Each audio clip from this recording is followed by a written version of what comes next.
Assalamu alaikum, chers frères et sœurs en islam.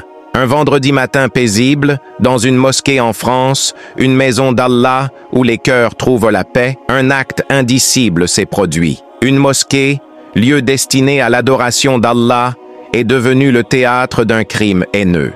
Ce crime a eu lieu il y a quelques jours, dans la mosquée Khadija à la Grand-Combe, dans le sud de la France. À l'intérieur de ce lieu sacré, un jeune musulman, Abou Bakar Cissé, âgé de 22 ans et d'origine malienne, a été violemment poignardé à mort. Le suspect, nommé Olivier H., a profité d'un moment de prière pour commettre ce meurtre ignoble. Selon les informations, Abou Bakar Cissé consacrait sa matinée à l'adoration d'Allah en nettoyant la mosquée. Alors qu'il s'apprêtait à partir, Olivier H. est entré dans la mosquée. Il a prétendu s'intéresser à l'islam et vouloir apprendre à prier. Abou Bakar, avec sincérité et amour pour Allah, l'a conduit dans la salle de prière pour lui enseigner.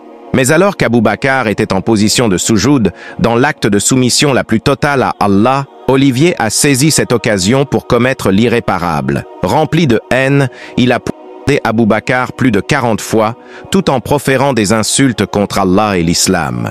Il a filmé son crime et l'a diffusé sur les réseaux sociaux, croyant ainsi porter un coup à l'islam. Toute la scène a été enregistrée par les caméras de surveillance de la mosquée. À la publication de cette vidéo, Olivier était encore en fuite. Certaines sources indiquent que les autorités françaises ont procédé à des arrestations et Olivier A. aurait finalement été arrêté en Italie après sa cavale. Olivier pensait avoir vaincu, pensait avoir fait triompher sa haine. Mais la vérité est tout autre. Abou Bakar Cissé est le véritable vainqueur. Dans ses derniers instants, il accomplissait parmi les actes les plus nobles: nettoyer la maison d'Allah, guider une âme vers l'islam, mourir en soujoud le vendredi, jour béni, comme un martyr. Allahu Akbar. Le prophète Mohammed, paix et bénédiction sur lui, a dit que le martyr reçoit 6 bénédictions d'Allah. Il est pardonné dès la première goutte de son sang versé et il est préservé du châtiment de la tombe.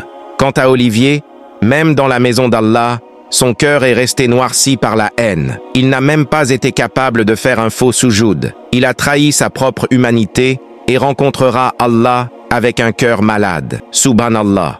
La véritable victoire est celle d'Abou Bakar. Le véritable perdant est Olivier. Quelle magnifique fin pour Abou Bakar. Quelle belle rencontre avec Allah. Puisse Allah nous accorder une bonne fin. Amin.